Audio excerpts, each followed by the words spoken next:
Aya, may ikikwenta ko sa'yo. Ano po yun, kuya? Ang alamat ng pinya. Ready ka na ba? Opo. Pana time, may mag-ina na nakatira sa maliit na baryo. The mother was hardworking, pero ang anak niyang si Pinya, sobrang tamad, ayaw niyang kumilos. Ayaw maghanap ng gamit, palaging reklamo kong bibig. One day, nagkasakit ang nanay. Sabi niya kay Pina, ang magluto ka ng lugaw.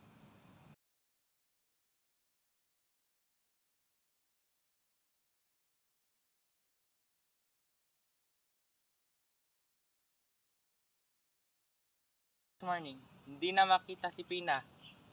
Ang nakatira sa bakaran ay isang kakaibang halaman. Tumubo ito, mabunga. Ang kulay dilaw at may maraming mata na balat. The mother cried and said, "Ito na siguro si Pina." From the time on, people called the fruit piña. A reminder the laziness friend to regent and that we should always make it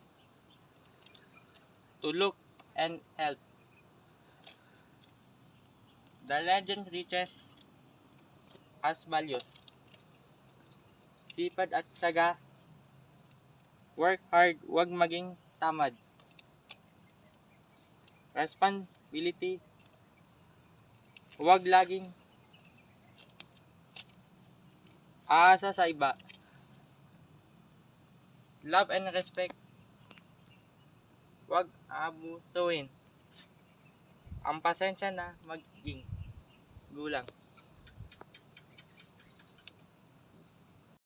Hanggang ngayon, tuwing makikita natin ang prutas na may maraming mata, we remember what and the lesson of hard work and responsibility.